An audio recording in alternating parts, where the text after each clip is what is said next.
Margaret Thompson, a 65-year-old widow, lived alone in a large, empty house that once echoed with laughter. Ever since her husband Henry passed away 5 years ago, the silence had become her constant companion. Her children, settled in different cities, visited occasionally, but their busy lives left little room for her. She spent her days tending to her garden, reading old letters, and staring at the walls, wondering if this was all life had left for her. One chilly evening, as she drove back from the grocery store, she spotted something on the side of the road, a shivering, limping dog, his fur matted with dirt and blood. His big, sorrowful eyes met hers, and something inside her stirred. Against her better judgment, Margaret pulled over.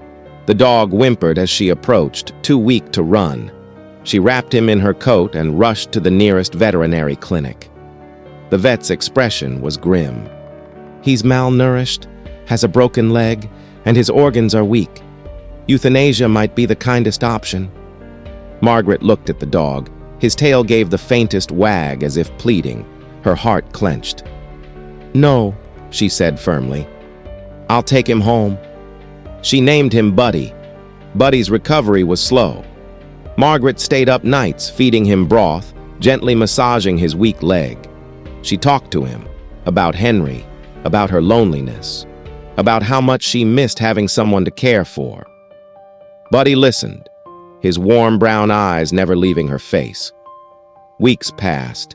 With patience and love, Buddy began to walk again. His limp never fully disappeared, but he followed Margaret everywhere, her shadow, her companion, her friend. The house was no longer silent. Buddy's barks, his paws clicking on the floor, his content sighs as he slept beside her, they filled the emptiness. Margaret smiled more. She took Buddy on walks, chatted with neighbors who stopped to pet him, even joined a book club. For the first time in years, she didn't feel alone. One stormy night, thunder roared like an angry beast. The power went out, plunging the house into darkness. Margaret, rushing to close the windows, slipped on the wet floor and hit her head. She collapsed, unconscious. Buddy barked frantically, nudging her with his nose. When she didn't wake, he did something extraordinary. He bolted out the doggy door into the raging storm. Rain lashed at his fur, the wind howled, but Buddy ran 2 long, painful miles to the nearest gas station, barking at the attendant until the man followed him back to the house. Margaret woke up in the hospital, her children by her side. "A dog saved your life," the doctor said. "If help had come any later." She insisted on seeing Buddy immediately, but when she returned home, Buddy wasn't waiting at the door. The vet's call came soon after. Buddy had collapsed after reaching help. Tests revealed a severe heart condition. He had been living on borrowed time.